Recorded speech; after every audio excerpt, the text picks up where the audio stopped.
Fala pessoal, tudo bem? Sou o João Cânova, sou especialista em franquias e esse vídeo é diferente.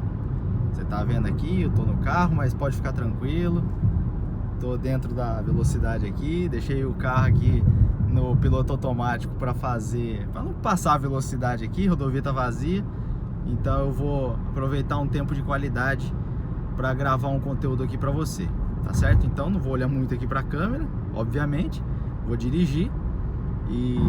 Mas vamos conversar, vamos aproveitar o tempo. A gente tem um tempinho para conversar e é onde eu vou começar a compartilhar com você algumas histórias minhas pessoais, algumas histórias de vida. Eu coloquei uma enquete no meu Instagram. Se você não segue o Instagram ainda, vai lá, @NovaEraEstratégia, e siga o Instagram da Nova Era. Se você tá aqui no YouTube, já vou pedir para você, curte aí, comente, compartilhe. Eu quero saber o que você vai achar desse vídeo, o que você vai achar das ideias e do conteúdo que eu vou colocar aqui para você. Se você aprendeu alguma coisa, comente, compartilhe sua história, sua experiência de vida também. Vai ser muito, muito legal, muito construtivo ter você aqui nos comentários. Eu quero que você também comente, compartilhe se você aprendeu alguma coisa com esse vídeo, beleza? Então, vamos começar do começo. Vamos no episódio de hoje.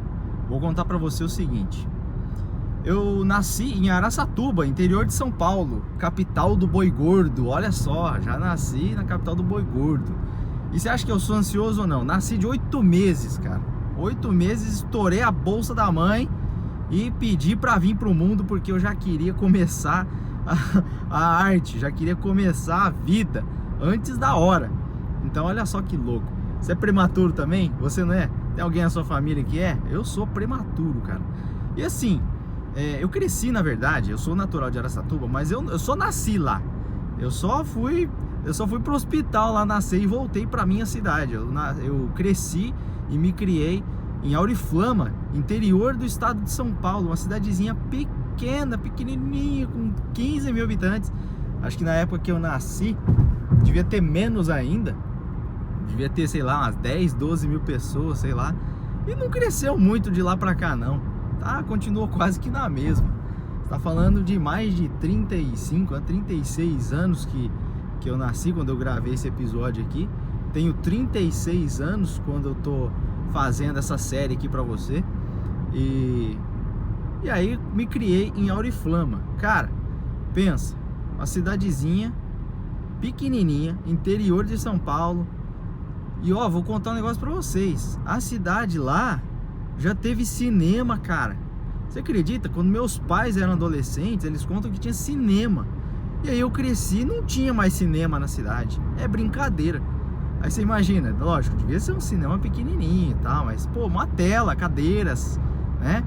E não tem mais cinema na cidade. Nunca mais teve.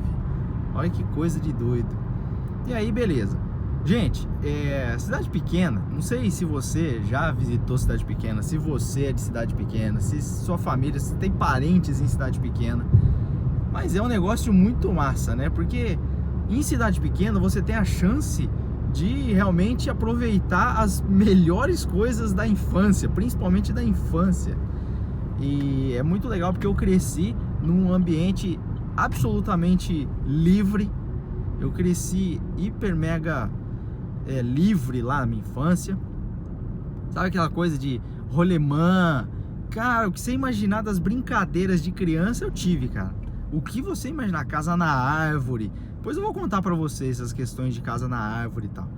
Então olha só, eu me criei em Auriflama, interior de São Paulo. Meus pais, o meu pai é mecânico.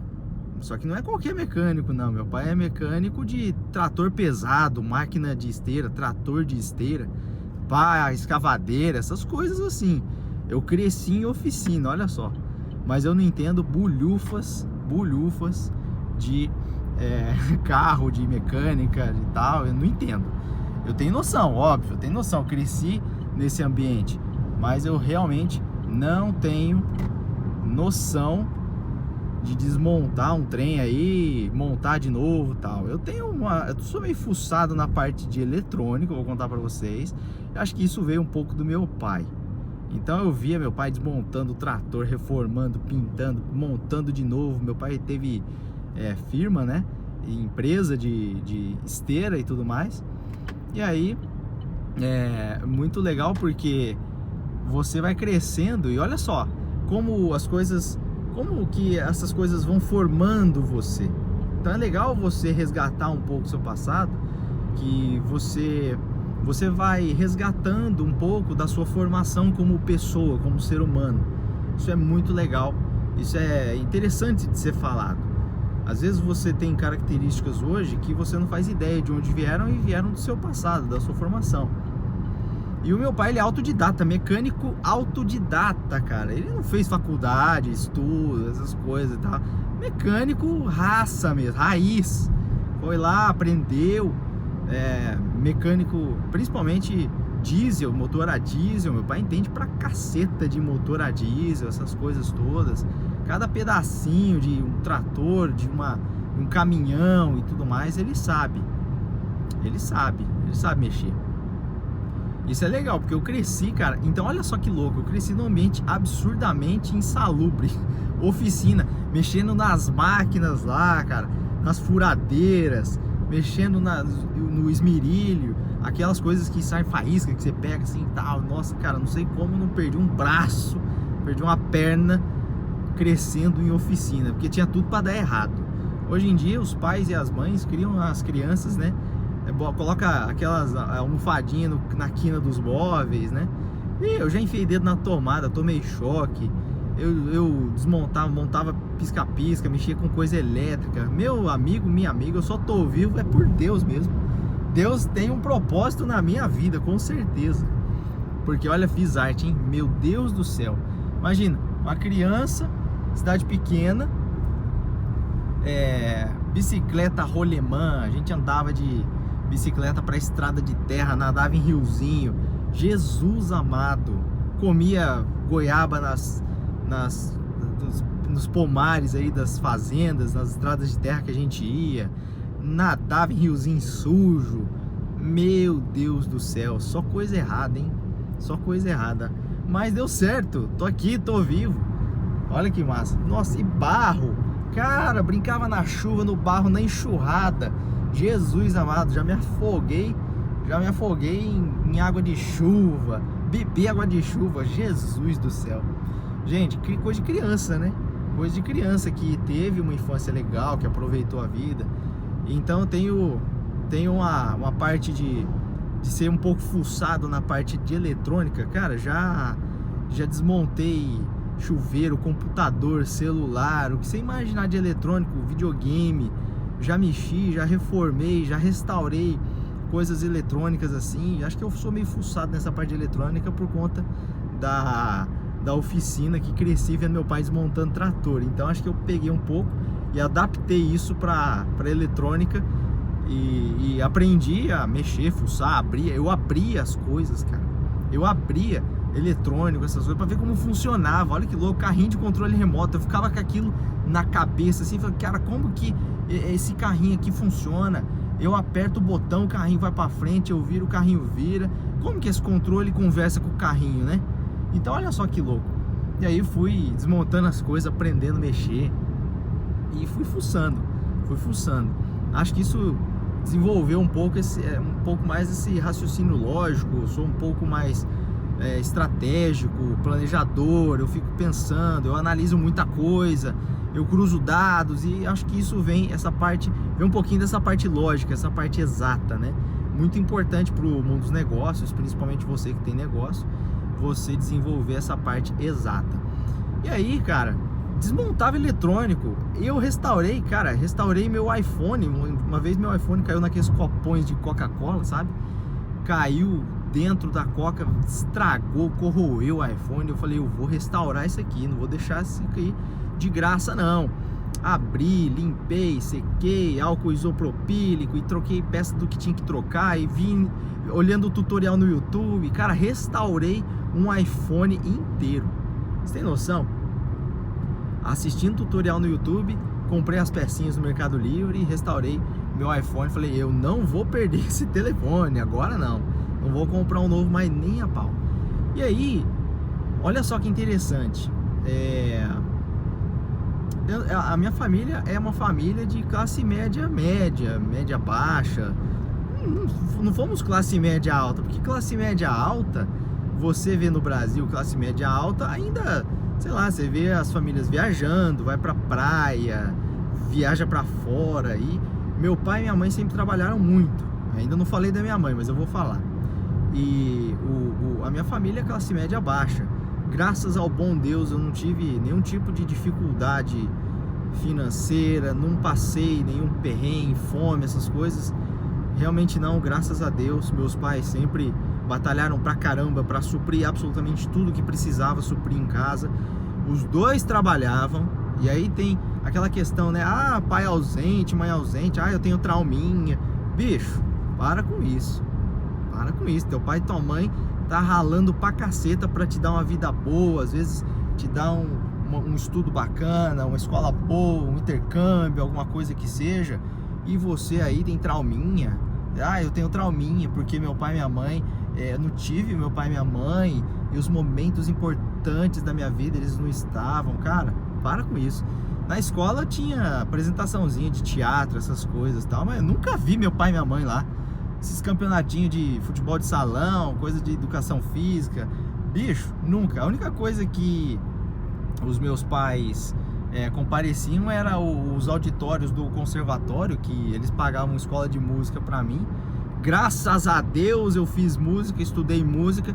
Se você tem filhos, coloque seus filhos na escola de música para aprender música. Por que, João, aprender música? Porque você desenvolve raciocínio lógico e lúdico. Você desenvolve uma inteligência que se chama inteligência auditiva. Você desenvolve inteligência audiovisual, não, auditiva, né? Porque você está lidando com partitura, eu sabia pelo menos ler, escrever partitura, temporização de compassos e tudo mais, as notas, né? Mínima, semimínima, breve, semibreve, colcheia, semicolcheia. Ah, eu sei sim.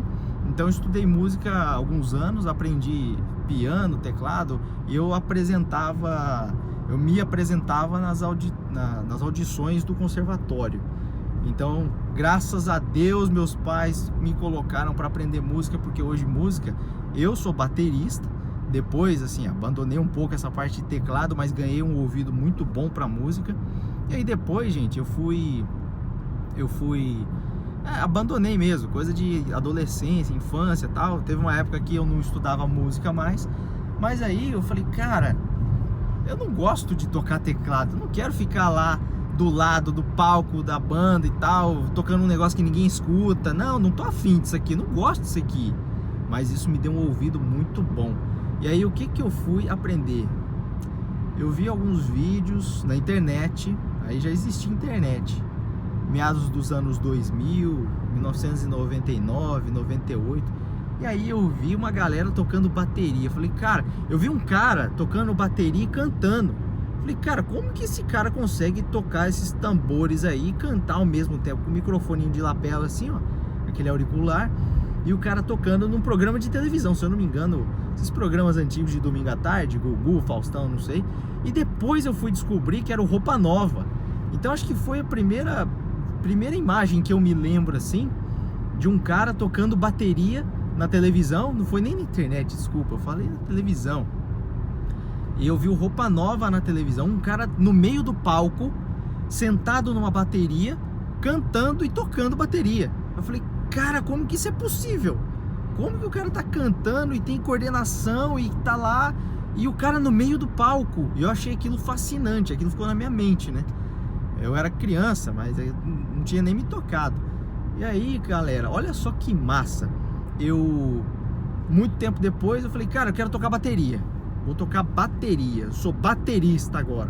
E não tinha professor na cidade, não tinha escola, não tinha nada. Tinha uns caras que tocavam em igreja e davam aula, às vezes, em casa, na sua própria casa ou na escolinha. Tinha umas escolinhas que tinha. Depois que eu fui descobrir que tinha um cara que tocava bateria numa igreja, que aprendia, e ele tinha uma bateria bem velhinha, bem surrada, improvisada, com umas latas ali, uns tambores e tal, mas vai sair som, beleza? e ele dava aula. Eu falei, cara, eu quero aprender bateria, quero fazer aula de bateria. Aí enchi o saco lá do meu pai e da minha mãe. E o meu pai, cara, olha só, não falei da minha mãe ainda, mas vou falar, aguenta aí.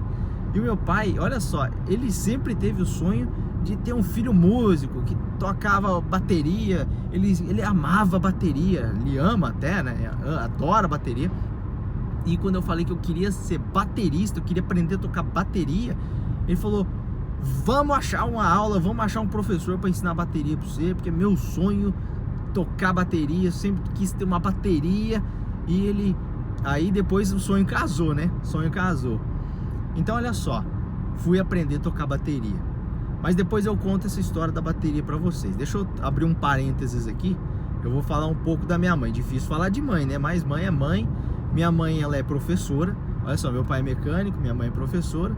Meu pai sempre foi empreendedor, nunca trabalhou pra ninguém, sempre se virou por conta própria. Teve a oficina dele, teve os tratores dele, fazia os trabalhos dele lá, tal. Chegou a ter, sei lá, 20 tratores de esteira. Prestava serviço para usina de cana. Teve uma época que meu pai ganhou uma grana aí, prosperou bastante e tal, quebrou também, foi feio o negócio. Passamos um perrengue difícil pra caceta em casa. Então assim, teve altos e baixos sim. Então olha só, você que é filho de empreendedores, bicho, se a situação tá preta, compreenda seus pais, compreenda seu pai, compreenda sua mãe, se eles são empresários. Cara, vai ter dia ruim, vai ter ano ruim, vai ter semestre ruim, vai faltar coisa, vocês não vão viajar, não vai ter férias e o clima não vai estar legal, vai estar pesado. Respeite isso nos seus pais, principalmente se eles são empreendedores, empresários e tudo mais. Então, teve perrengue, meu pai quebrou, já chegou a dever muito, teve que vender, se desfazer de muita coisa. Veículo penhorado para banco em casa, coisa assim, pesada, coisa pesada. Agiota, dívida. Cara, um pai e uma mãe vai protegendo os filhos de muitas coisas, mas quando a crise bate na porta, não tem o que fazer. É crise, é perrengue. Putz, já teve época assim da gente não ter carne assim em casa. Era frango e tá ótimo, era ovo e frango e era o que tinha, você entendeu? Mas graças a Deus nunca faltou um pratinho de comida, nenhum. Todos os almoços e jantas a gente teve sustento, graças a Deus. E aí depois eu conto outras aventuras empreendedoras dos meus pais, mas vamos falar agora da mãe. Minha mãe é professora. Quando eu nasci ela não tinha nem se formado ainda, olha que louco. Provavelmente ela até deve ter ido para a faculdade ainda muito grávida, barrigão e tal, fase final de faculdade, mas eles casaram muito cedo. Meu pai, eu nasci, meu pai acho que tinha 24 anos, a minha mãe tinha 22, cara, eles eram muito novos, mas eles já eram independentes. Olha só, imagina você, um casal assim, 24, 22 anos, independentes e já financeiramente independentes, estáveis, não sei, a situação não era, lógico que das melhores, mas já tava lá, trabalhava, pagava seu aluguelzinho e já com filhos à vista. Minha irmã veio depois, 4 anos depois de mim, mas depois eu falo da irmã, deixa pra falar da irmã depois. E aí minha mãe indo na faculdade, nasci, aí ela ainda não tinha se formado. Ela conta que ela muitas vezes deixava a mim com uma avó, com a outra avó, ia à noite para a faculdade, trabalhava de dia. Se eu não me engano, minha mãe trabalhava na prefeitura da cidade, era funcionária pública, professora, ou trabalhava como secretária em algum dos departamentos da prefeitura, não me recordo agora. Mas é interessante porque, olha só, a batalha, a gente acha que, pô, tá difícil, não sei o que, bicho, olha a batalha. Minha mãe lá trabalhando de dia, fazendo faculdade à noite em uma cidade 1 hora de distância, pegava ônibus, carro, sei lá. Eu acho que ela tinha carro, meu pai chegou, quando eu nasci, meu pai chegou a financiar um carro para ela, para que ela não pegasse mais ônibus. Imagina, recém-parida de mim, né, eu recém-nascido, e ela tendo que ir para a faculdade, terminar TCC. Cara, olha o perrengue. A gente não para pensar nessas coisas, né? Cara, trabalho de conclusão de curso, fazendo faculdade à noite, recém-nascido em casa, prematuro, cara, trabalhando de dia, olha só, devia chegar em casa 11 horas, meia-noite, 1 hora da manhã, ainda tinha eu ali, dar um mamazinho, alguma coisa, cuidar, né, e meu pai ali se virando também do jeito que dava, mas a gente chegou a ter uma babá, teve uma moça que trabalhou, que eu cresci com essa moça, cuidando de mim e tal. Então, meu pai e minha mãe, olha só, trabalhando, ralando pra caceta, a ponto de conseguirem pagar aí um aluguel, uma babá, uma secretária de casa, secretária do lar, para ajudar em casa, para ajudar com o almoço, ajudar a... E assim, desde que eu me conheço por gente, ela já estava em casa. Agora não sei em quanto tempo, desde depois que eu nasci, quando que já foi possível colocar uma babá para ajudar a cuidar de mim. Então assim, cara, se você é pai, se você é mãe, ai, mas os meus filhos, mas eu sou ausente, mas não sei o que, não cubra seus filhos de presentinho por causa disso, porque eu não tive isso. Presente era aniversário, Dia das Crianças e quiçá Dia das Crianças e Natal. E olhe lá. Tava ótimo, não tinha mais presentinho não. Então não tem trauminha, cara, não tenho trauminha. Hoje eu entendo a luta deles, a batalha deles para proporcionar o que eles não tiveram. Minha mãe ainda conseguiu se formar, estudou, fez a faculdade, depois fez pós-graduação, tudo mais. Minha mãe é pedagoga. E olha só que interessante. Nisso eu já tinha uns 4 aninhos quando eu ia começar a ir pra escola. Essa história é legal pra caramba, cara. Deixa eu trocar ideia com você, deixa eu contar essa história da escolinha. Eu devia ter uns 4 anos mais ou menos, quando eu ia começar a ir pra escola, pro prézinho, maternal, sei lá o que era. E escola pública, lógico, meus pais não tinham condições de colocar numa escola particular, mas a escola pública era extremamente top naquela época, era muito boa. E aí, a minha mãe, eu me recordo, tem algumas cenas na minha cabeça, eu indo pra escola e tal. E aí acho que eu devo ter durado uma semana no prézinho. Eu vou contar pra vocês por que eu não fiz o pré, o ensino, sei lá, infantil, não sei como é que chama hoje, deve ser o ensino infantil, né, antes do ensino fundamental. Então olha só, eu fui pro prézinho e a minha mãe é pedagoga e ela já estava começando a me alfabetizar em casa.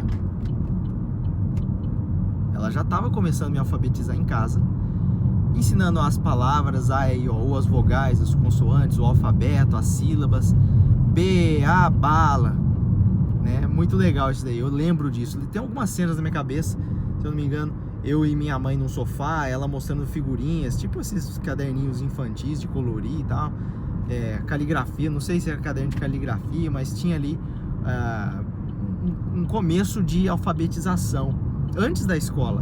Então olha só, eu tive experiência de homeschooling há 30 e tantos anos atrás, com a minha mãe me ensinando algumas coisas em casa já antes de eu ir para a escola. Olha que louco isso. Então é muito legal ver isso, porque assim, é uma questão de, sei lá, de proximidade, de carinho. Se você não tem um tempo com os seus pais ali no sofá, e se você é pai e mãe e você não tem um tempo de qualidade com seus filhos ali, meu, desliga a porcaria do celular, desliga a tela, senta com o sofá ali, abre um livrinho, lê, conta história. Eu lembro disso, tive muito isso com a minha mãe, e hoje eu tenho um pouco mais de hábito de leitura, até por conta da minha mãe, mas o meu pai realmente ele não é da leitura. Meu pai é mão na massa, é trabalho, e trabalha lá 12, 14 horas por dia ainda hoje. Então é importante dizer isso, porque eu peguei essa parte de trabalho do meu pai, trabalho realmente, se deixar eu durmo 4 horas por dia só, e eu tenho que me policiar com relação a isso, porque eu trabalho também muito, e devo isso, peguei isso mais do meu pai. E da minha mãe peguei um pouco mais do estudo, da leitura, do gosto por aprender, e como ela é professora, achei aquilo muito legal. Acho que eu vi ela dando aula algumas vezes quando eu era criança, aquilo ficou na minha mente também, e é por isso que eu faço vídeo, faço conteúdo, dou aula, dou curso, dou treinamento. Eu gosto disso. Olha só como as coisas vão formando você.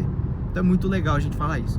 E aí minha mãe começou a me alfabetizar, voltei para a escolinha, e aí na escolinha não durei uma semana. Eu chorava pra caramba, enchi o saco, e eu não queria ficar naquele lugar. E a minha mãe fala que eu falava que as crianças eram burras. As crianças são burras, eu chorava. E a professora acha que eu sou burro, porque a professora fica ensinando bala. Eu já sei falar bala, eu já sei falar bola, eu já sei, as crianças não sabem, elas são burras. Eu não quero estudar lá porque as crianças são burras. Minha mãe fala isso, que eu tinha 4 aninhos, 4, 5 aninhos, e eu já falava que as crianças eram burras, porque elas não sabiam falar bala, elas não sabiam escrever o A, escrever o E, o I, o O e o U.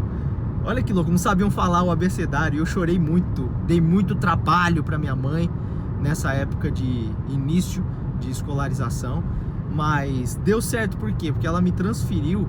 Aí eu já não lembro quantos meses, quanto tempo foi desse. Eu acho que acredito que foi questão de meses, assim, porque eu dei muito trabalho. E eu já sabia ler, cara. Eu já sabia ler com 4 ou 5 aninhos. Eu já sabia as letras, eu já sabia algumas sílabas. E aí eu me lembro vagamente, assim, de ser transferido para outra escola pública já na primeira série, no primeiro ano do ensino fundamental. Primeira série, acho que foi isso, primeira série, não lembro agora, mas acho que foi numa escola pública. E ali, meu, olha só que massa. Eu não lembro se eu fiz alguma prova, eu não lembro se eu fiz algum teste, eu não lembro disso. Mas eu só lembro, tem algumas cenas na minha cabeça, assim, que eu me vi já dentro da aula, dentro da sala de aula, com pessoas mais velhas, com crianças mais velhas do que eu, ali já aprendendo sílaba, já aprendendo matemática, já estudando geografia, ciências, as coisas básicas mesmo, que a escola ensina, né? E aí, olha que louco isso. Aí sim eu me adaptei, falei, ah, que legal, agora eu tô aprendendo uma coisa que eu não sabia. Olha que louco isso. Olha que louco isso. É muito louco isso. Então eu comecei a estudar muito cedo, com 5 aninhos de idade. Eu me recordo que eu já estava no primeiro ano no ensino fundamental. As outras crianças 1 ano, 2 anos a mais que eu, em média 2 anos a mais que eu, ali na sala. E eu encarei numa boa, não sou superdotado, não tenho QI, não tem nada disso, nunca fiz um teste de QI. Acho que já fiz uma vez, mas não faço a menor ideia da pontuação, como que funciona a pontuação, não sei. Você já fez teste de QI? Conta pra mim, se você já fez, comenta aí, coloca nos comentários aí pra eu saber se você já fez, qual que é teu QI, qual é a tua pontuação de QI. Mas olha só, na escola, aí sim eu comecei a aprender algumas coisas, tal, fiquei contente. Aí falei, pô, agora eu tô aprendendo alguma coisa, né? Agora eu tô aprendendo de verdade, agora eu tô vendo coisas novas que naquela escola as crianças eram burras, não sabiam nem falar bala e bola, olha só. E lá na escola eu lembro que, cara, tinha marmita, tinha merenda, que a gente fala, né? Tinha merenda, cara, olha que massa. Você já estudou em escola pública? Você também teve merenda na escola? Que delícia a merenda da escola. Eu lembro até hoje, aqueles pratinhos de plástico. Cara, tinha dentista na escola. Eu aposto que como é que chama? Os aparelhos lá do dentista não eram esterilizados, porcaria nenhuma. E colocava na boca de um, já colocava na boca do outro, e aquela bagunça, né? Hoje em dia tá tudo muito Nutella, né? Não me rele, não me toque. E as crianças todas doentes, gordas, cara, obesas, difícil, né, cara? As crianças sedentárias, é triste, né, de ver. E a gente era tão ativo, mas tão ativo na escola, e merenda, dentista, a gente tinha vacinação na escola. E se eu não me engano, era a mesma agulha lá, as tia enfiava a agulha na ampola lá e metia a mesma seringa no braço das crianças, e vida que segue. Tinha vacinação, tinha dia de vacinação. Eu aposto que não era seringa descartável, não. Acho que era até seringa de vidro, aquelas seringas antigas que eram esterilizadas, sabe? Eu aposto que não eram essas descartáveis, e que eles enfiavam a mesma agulha no braço de 10 crianças lá. E tamo aqui, ó, tamo vivo. Então tinha vacinação, tinha dentista, tinha merenda na escola, tinha educação física da hora mesmo. Pô, lembro como se fosse ontem. tinha uma descidona, assim, uma escadona que ia pra quadra. E, cara, tinha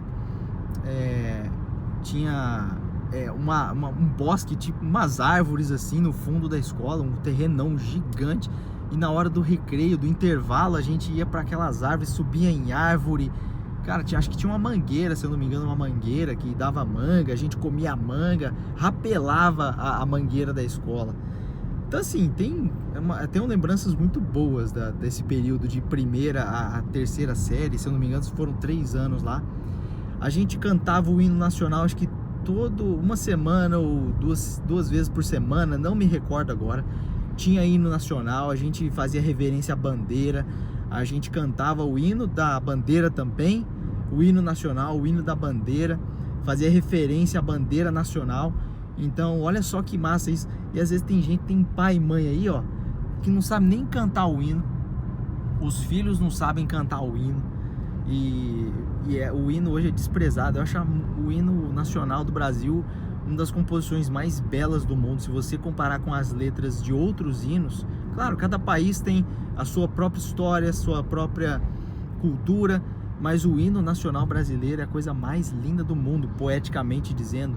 A melodia, tudo mais, se não me engano, a melodia do hino nacional brasileiro é estudada até hoje. A composição, o ritmo, tudo. Cara, a gente tinha o hino nacional na escola, você tem noção disso? A gente cantava o hino, a gente também fazia reverência à bandeira, a gente ia pro pátio da escola. Eu lembro que tinha, no pátio da educação física, hasteava-se a bandeira e a gente fazia referência à bandeira, reverência, né? Reverência, não é referência. Fazia reverência à bandeira do Brasil. A gente cresceu e foi educado com amor ao Brasil. Não é papo de direita, de esquerda. Não tem nada disso, cara. Tem que amar esse país aqui. Você mora aqui, seu rendimento está aqui, sua vida está aqui, sua família. Você nasceu aqui, você é daqui. Então ame esse país, dedique sua vida, seu trabalho a construir esse país, assim como nossos bisavós fizeram. Se pegar 100, 150 anos atrás, o Brasil começou a ser construído há menos de 200 anos atrás. E eu me recordo quando a gente fazia as viagens pro Mato Grosso. Eu vou te contar ainda esse episódio de Mato Grosso, a gente ainda vai conversar muito sobre isso. Fui muito pro Mato Grosso com o meu avô, não conheci meu bisavô, mas eu conheci muito meu avô. Um dos meus avós, ele faleceu quando eu tinha 2 aninhos de idade, que é o pai da minha mãe. Então não cheguei não conheci ele. Conheci, obviamente, mas eu não me recordo. Eu tenho sim algumas cenas na minha mente ainda, acredite se quiser. Eu tenho algumas cenas com ele. Tenho 1 ou 2 flashes assim de cena com ele vivo. Tem alguns flashes do velório na minha memória, acredite se quiser. Eu tenho flashes disso na minha mente. Lembro da roupa dele, lembro das flores que tinha no caixão e tudo mais. Eu lembro disso. Então, você acha que seus filhos não guardam nada na cabeça quando são crianças? Erro seu, engano seu, porque eles guardam sim. Eles têm muitas lembranças do período de infância. Então, tô contando a minha infância aqui pra você, hein? Você precisa começar esse vídeo do começo. Então você precisa começar a me conhecer do começo. Olha só a minha formação. Então um dos meus avós faleceu quando eu era muito bebezinho, e o outro eu cresci. Realmente eu já tinha mais de 20 anos. Eu não me recordo agora exatamente quantos anos eu tinha quando ele faleceu, mas eu já fazia faculdade e tudo mais. Então eu cresci com a presença de um avô muito forte na minha vida. As minhas 2 avós, até o momento que eu gravei esse episódio pra você, elas são vivas. Graças a Deus por isso também. Aprendo pra caramba com elas. Cada tarde que eu passo com elas é uma porrada assim, um soco na cara de aprendizado de vida. Graças a Deus por isso. E aprendo sempre que eu sento para conversar com as minhas avós, e eu estou aberto a isso. Peço para elas contarem as histórias, como que era no tempo delas, escola, infraestrutura. Eu quero conhecer. Eu quero guardar isso também para passar para os meus filhos, as histórias dos meus avós. E elas contam as histórias dos avós delas, dos pais delas. E eu tenho até alguns episódios gravados com elas, mas eu gravei para eu guardar de recordação delas, contando as histórias de vidas delas. Muito legal isso. Se você não teve essa ideia ainda, sugiro que você faça isso. Vá lá, grave um vídeo com a sua avó, com seu avô, contando a história de vida. Peça para eles contarem a história de vida deles, tá? Que você não vai se arrepender de ter esses vídeos aí guardados para sempre para você revisitar, para você lembrar das histórias. Isso é muito legal. Então, gente, olha só, fazíamos referência à bandeira, reverência, meu Deus do céu, tô falando errado aqui, e crescemos com amor ao Brasil. Eu amo o Brasil, eu amo meu país. Nosso hino é o hino mais lindo do mundo, nossa bandeira é especial. Então a gente tem que trabalhar por esse país, sim, porque o Brasil oferece oportunidades que você não tem noção. Você não faz ideia como é fácil você mudar de vida no Brasil, mudar sua realidade no Brasil. Olha quantos casos a gente tem na internet de pessoas que realmente saíram do nada e construíram impérios, e pessoas que saíram da pobreza, da miséria, mudaram suas próprias histórias. E isso é capaz. O Brasil é possível, a mobilidade social no Brasil é muito grande. Então trabalhe para construir esse país. Trabalhe para você construir o Brasil, tá certo? Outra coisa, na época de escola, aí beleza, fiquei lá 3 anos na escola pública, e acho que meus pais melhoraram de vida um pouco, tal, e conseguiram me mudar de escola. E aí eu comecei a estudar numa escola particular, no primeiro ano já do ensino, não, no 4º ano ou 5º ano, que eu não lembro agora como funciona a nomenclatura, mas existe agora o ensino básico, né? Ensino infantil, aí o ensino básico, o fundamental, o básico e o médio, né?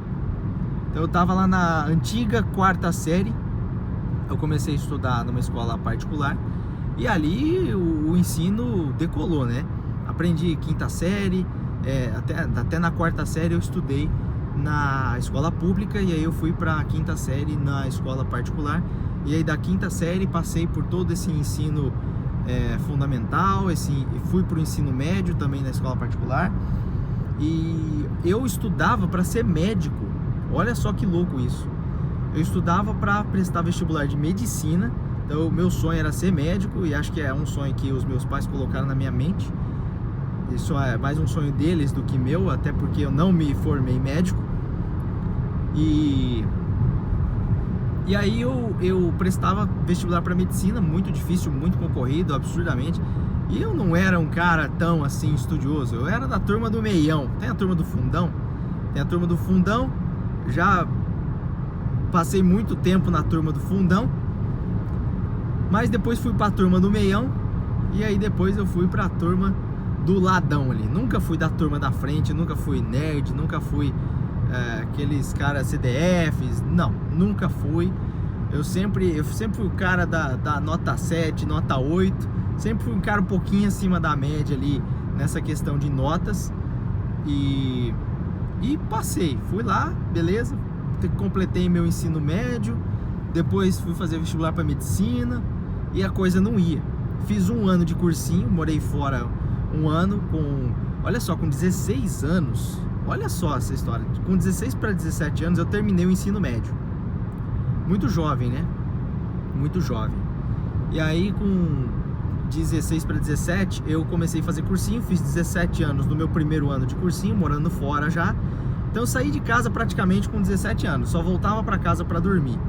Então a gente ficava o dia fora, eu estudava em outra cidade, acordava 4 horas da manhã, pegava o ônibus da prefeitura, ia para outra cidade, para Araçatuba, que eu estudava, fazia cursinho lá. E aí em Araçatuba eu fiz 1 ano de cursinho, eu passava o dia lá. Então a gente estudava, ia para a biblioteca da escola, lá do cursinho, passava a tarde estudando. De manhã tinha aula, aí a gente almoçava, geralmente almoçava um PF, uma marmita, alguma coisa lá, e voltava para a escola para estudar à tarde, e até dar o horário do ônibus para voltar para estudar à tarde na escola. Então esse ano de cursinho que eu morei fora, com 17 anos, foi meu primeiro ano praticamente morando fora de casa, só voltava para casa para dormir, até que a gente conseguiu reunir uma galera ali que tava fazendo o cursinho também. E conseguimos rachar uma van, que na verdade não era uma van, era uma Kombi. Aí tinha um tiozinho lá que tinha uma Kombi, a gente alugou a Kombi e o cara levava a gente todo dia de madrugada e a gente voltava já pro horário do almoço com essa Kombi. Teve um tempo intermediário entre a Kombi e o ônibus, né, que a gente pegava, e aí depois a gente conseguia voltar muito mais cedo para casa, né? A gente conseguia voltar muito mais cedo. Então é por isso que nesse ano do cursinho eu morei praticamente metade do ano na cidade e voltava para casa só para dormir, e depois a gente tinha a perua Kombi que a gente ia e voltava um pouco mais no horário do almoço. Mas, gente, olha só, 16 para 17 anos, já tinha terminado o ensino médio, eu era baterista, a minha bandinha tinha começado a estourar, a dar certo. Ainda vou contar essas histórias da banda pra vocês. E aí, olha que louco isso. Eu não estudei o que eu tinha que estudar. Vamos ser sinceros, não estudei o que eu tinha que estudar. Ainda prestando vestibular pra medicina, não deu certo, não rolou. E eu ainda cheguei a prestar vestibular para outros cursos. Cheguei a passar se eu não me engano, em enfermagem, passei em federal. Cheguei a passar em vestibular em uma universidade federal, se eu não me engano, na Federal de São Carlos, UFSCar. Eu passei, que era um curso de segunda opção. Eu passei, tive nota para passar. Cheguei a prestar USP também, mas olha só. No ano que eu prestei USP, eu já não estava prestando medicina, eu estava prestando comunicação social, que na USP é comunicação social, aí depois você tem a ênfase, né? ênfase em propaganda, em jornalismo, em recursos, relações públicas, né? Tem as ênfases lá. Mas o curso é comunicação social. Aí eu falei, cara, comunicação social, eu sempre fui assim, sabe? Da comunicação, pô, me apresentava em palco, eu fazia as apresentações no conservatório lá de música. Eu gostava, tinha umas apresentações de teatro na escola, um teatrinho que a gente inventava lá. De vez em quando eu tava num palco ali fazendo uma graça. Então eu nunca tive medo de palco. Eu gosto de falar em público, não tenho problema com isso. Gosto de botar a cara aqui pra conversar com você. Eu gosto, cara, eu gosto. E eu não ligo pra isso. Pra ser sincero, eu não ligo pra isso. Ah, mas as pessoas não vão te julgar, você não liga. Eu não ligo, sinceramente eu não ligo. As pessoas vão julgar você aparecendo ou não aparecendo, você vai ser julgado de qualquer jeito. Então tá tudo bem, tá tudo certo. Eu não ligo pra isso. Então olha só, vamos voltar à escola. Beleza, cursinho, baterista, não queria, tava tirando música lá, tal, não sei o que. E aí, nesse meio tempo, entre ensino médio e cursinho, foi quando eu comecei, quando a gente montou a banda. Foi quando a gente começou a tocar em barzinho, tocava na cidade. A gente tava começando a tocar na região, algumas cidades ali em volta, alguns festivais e tudo mais. A gente chegou a ganhar um troféu. Depois eu mostro o troféu que a gente ganhou no festival pra vocês. Damos entrevista, a gente deu entrevista em rádio. Cara, era muito legal. Então olha só a divisão, ainda mais naquela fase adolescente, né? Pô, caramba, a banda tá começando a dar certo, tô dando entrevista em rádio, estamos gravando umas músicas, a gente já tá compondo umas músicas legais, tem uma galerinha aí que curte nossas músicas, tá começando a cantar nossas músicas. Foi a época que explodiu, assim, CPM 22, foi a época que explodiu Detonautas, lembra dessas bandas assim? Foi naquela época. Falei, caramba, eu lembro como se fosse ontem. Eu até não tinha bateria e a gente estudava, tocava na bateria do meu professor. Era uma bateria bem simples, para não dizer improvisada, com latões ali, que nem eu falei pra vocês. Mas, cara, eu queria uma bateria. Meu sonho era ter uma bateria. Eu comecei a juntar uma grana, trabalhei com meu pai, trabalhei numa firma que meu pai teve. E eu vou contar essa história pra você depois também. A história do meu primeiro emprego. Meu primeiro emprego de verdade, assim, não foi durante a faculdade, que eu fui estagiário num banco. Depois eu conto isso pra você. Ainda tem muito papo pra gente correr.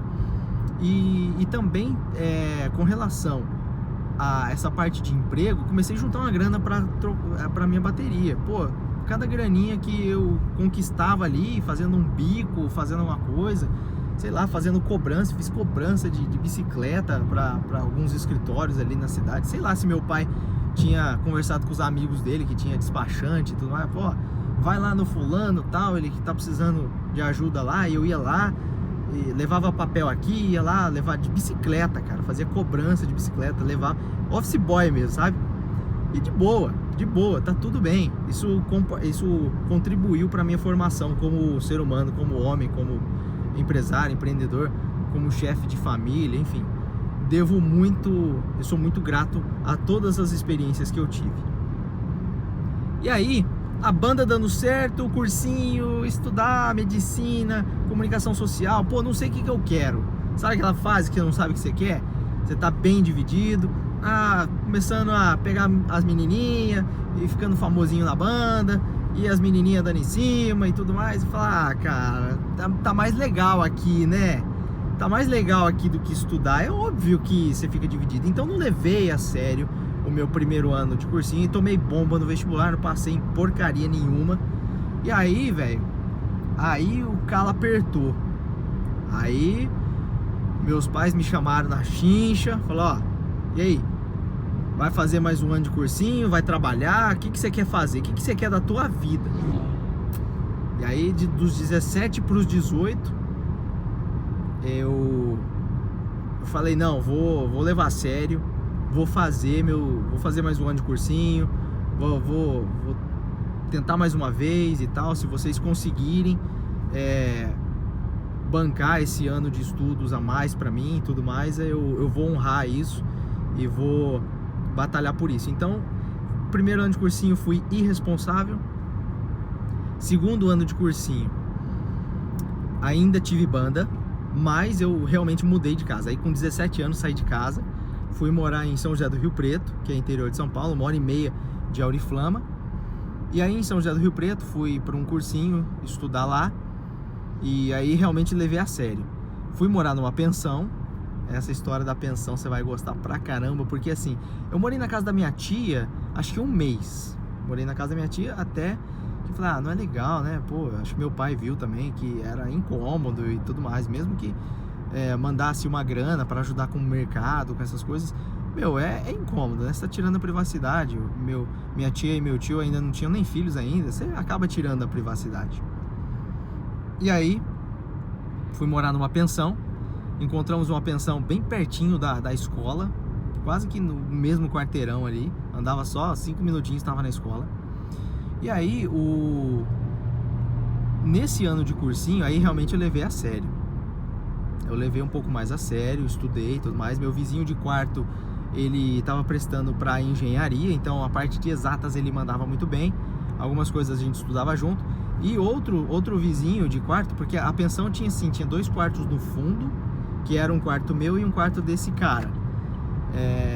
E tinha 2 quartos dentro da casa, lá na frente, que eram quartos mais caros, que ficava já dentro da casa da dona da pensão lá, que meu pai não teve condições de pagar, a gente ficava lá no quarto dos fundos. Então eu e esse cara, a gente tinha esse quarto, o quarto era individual, não era coletivo não, o quarto era individual. Tinha uma cama, tinha um guarda-roupinha desses, sabe, desses de cimento, próprio na parede assim. Tinha um guarda-roupinha lá, não tinha nem, era só os nichos de cimento mesmo. Tinha uma caminha lá, se eu não me engano, uma caminha de tubo com colchão e acho que a gente teve que levar o colchão de casa, o travesseiro era meu, roupa de cama era tudo minha e tal, não era da pensão não. E aí na pensão tinha uma escrivaninha que era para estudar, né? Uma escrivaninha, tinha uma pia que muitas vezes não tinha banheiro, cara. Não tinha banheiro. E muitas vezes eu tive que acordava, às vezes estudava de madrugada e tudo mais, madrugada dentro, e dava uma vontade de fazer o 01, tinha que fazer ali na piazinha mesmo, tive que dar um jeito, porque né, realmente não tinha banheiro. O banheiro acho que era dentro da casa e a casa ficava trancada à noite. Cara, era meio tenso. A comida não era livre, a comida era um pouquinho racionada lá na pensão. Então a gente tinha que, era um bife para cada um quando tinha bife, 2 bifinhos de frango quando tinha bifinho de frango. O café da manhã era um pãozinho para cada um, era meio assim, sabe? Então não era livre assim. Tinha umas regrinhas, tal. Pensão fechava no horário tal, abria no horário tal. Então, se você não estivesse na pensão no horário que fechava, você ficava pra fora, cara. Então não tinha muito oba-oba, não. Não curtia, vou badalar, ia pra barzinho. Nada disso, cara. Nada disso. A gente estudou mesmo. E aí realmente passei em 3 faculdades. Aí escolhi uma lá, fui pra Campinas. E aí eu fui morar em Campinas para fazer faculdade. Nesse período, olha só, do primeiro ano de cursinho, no último ano de ensino médio pro primeiro ano de cursinho, foi quando a gente começou a banda. Depois a banda deu uma melhoradinha. Do primeiro ano de cursinho pro segundo, a banda deu uma estourada. E do segundo ano de cursinho pro primeiro ano de faculdade foi o ápice da banda. Aí realmente a gente tocava nas épocas de férias. E principalmente na época de férias escolares, que a gente pegava dezembro, janeiro e julho. Acho que era julho, acho que é, né? Férias. Aí sim a gente fazia show pra caramba, lotava bar, lotava rua, fazia festival, carnaval, onde tinha feriado prolongado que eu conseguia viajar. E aí Campinas era bem mais distante do que São José do Rio Preto. Campinas, Auriflama, se não me engano, são 400 e poucos quilômetros. Enfim, aí sim eu tinha a oportunidade de fazer as viagens com a banda e tocar com a banda. E aí realmente as coisas apertaram, porque aí faculdade, as coisas começam a ficar sérias. A galera começou a trabalhar, a galera da banda começou a trabalhar também, estudar, fazer facul. E as atribuições foram mudando, as prioridades foram mudando e a banda foi ficando em segundo plano. A gente não tinha mais a total prioridade. E aí, beleza, as coisas esfriaram. Deixa eu contar pra você o caso da bateria. O caso da bateria foi o seguinte: fui juntando grana pra comprar minha bateria. E eu lembro como se fosse ontem. A bateria acho que custava $600. Não era em reais do jeito que a gente vê. As coisas eram negociadas em dólares. As coisas importadas nas lojas de música eram em dólar. E se eu não me engano, a bateria custava $600. A gente tinha que juntar $600. E eu acho que na época devia ser 2-1, 3-1. Não lembro assim exatamente como era o câmbio, mas era tipo isso, 2-1, 3-1. Então 6 vezes 3, 18. A bateria ia custar uns R$2.800, R$3.000. Cara, R$3.000. Aquilo era impossível de conseguir. Falei, cara, R$3.000, vou demorar 10 anos pra juntar R$3.000, fazendo esses bicos, essas coisas aqui e tal. Mas beleza. Num aniversário meu, eu ganhei um boi do meu avô. Ó, você tá juntando dinheiro pra tua bateria aí, pro teus tambor? Eu vou te dar um boi de presente, mas ele só vai ficar gordo daqui 2 anos. Você vai ter que depois vender teu boi aí pra comprar tua bateria. Meu avô deu um boi de presente pra mim. E aí, olha só, passou 2 anos, 2 anos e meio, eu juntando grana e esse boizinho engordando no pasto. Passou 2 anos e meio e eu de 16 lá para os meus 18 anos que eu consegui a bateria. Aí vendemos o boi, né? Vendemos o boi. Meu avô me deu o dinheiro do boi. Falou, agora vai lá comprar a tua bateria. E eu acho que o boi na época não pagou a bateria inteira. Pagou acho que metade da bateria, não lembro. Mas eu sei que a bateria custou mais de 3 pau e o boi não deu 3 pau. E depois eu usei o boi para pagar metade da bateria. Peguei minhas economias e tudo mais. Por isso que a minha esposa, ela brinca comigo. Depois eu conto o meu caso com a minha esposa. Depois eu conto o meu casamento. Depois eu conto esse período da vida pra você. E aí, cara, minha esposa brinca que eu sou muquirana, pão duro, mão de vaca. Mas acho que veio daí, né? Eu tive que economizar sempre pra comprar minhas coisas. As coisas que eu queria realmente. Pô, eu queria um tênis, eu queria, sei lá, um videogame, eu queria a bateria, eu queria uma televisão. Uma vez eu tive que economizar todas as minhas economiazinhas lá ali pra comprar uma televisão. Eu queria uma televisão no meu quarto. Aí eu lembro como se fosse ontem uma televisãozinha de tubo de 14 polegadas que eu paguei metade dela com as minhas economias e a outra metade eu ganhei. Acho que meu pai pagou a outra metade dela na época de aniversário. Uma televisãozinha de tubo. E aí, beleza, eu sempre tive que economizar pra comprar minhas coisas, cara. As coisas que eu queria, eu tinha que economizar pra comprar. Então, eu sempre tive o meu porquinho ali, meu cofrinho, e não tive educação financeira, assim, de investimento, essas coisas. Não tive nada disso em casa. Então, olha só, você precisa ter também um discernimento para economizar sua grana para as suas conquistas, para você conquistar as coisas que você busca, tá certo? E aí eu comprei a minha bateria. Galera, já conversei muito com você. Eu tô chegando aqui na minha cidade. Foi quase 1h30 de papo aqui, né, com você. Mas ainda tá só começando. Tem muita coisa que eu vou contar pra você da minha trajetória, ainda mais da minha trajetória profissional, pessoal, para ir compartilhando. Mas olha só quantas experiências eu compartilhei com você. Tô abrindo o meu livro para você. Nesse primeiro episódio da série Meu Livro Aberto. Depois eu vou fatiar esse episódio em pequenas passagens para facilitar também a absorção do conteúdo para você, mas eu vou publicar o vídeo completo, o vídeo inteiro. Eu espero que você tenha gostado. Curta, comente. Quero saber dos seus comentários, o que você aprendeu, o que você achou legal aqui durante a minha formação, o que você achou interessante dos insights que eu coloquei aqui, o que você realmente aprendeu com esse primeiro episódio da série Meu Livro Aberto aqui para você, beleza? Muito obrigado por ter assistido, ainda tem muito assunto para a gente conversar. Vou realmente abrir o livro aqui para você, vou contar e compartilhar essas experiências e os ensinamentos que eu fui tendo das passagens da minha vida que foram contribuindo para a minha formação como pessoa, como profissional, como ser humano, como chefe de família, como marido, enfim, a gente vai aprendendo juntos aqui e compartilhando juntos, beleza? Obrigado por ter assistido e a gente se vê no próximo Meu Livro Aberto aqui para você. Um abraço, tchau, tchau!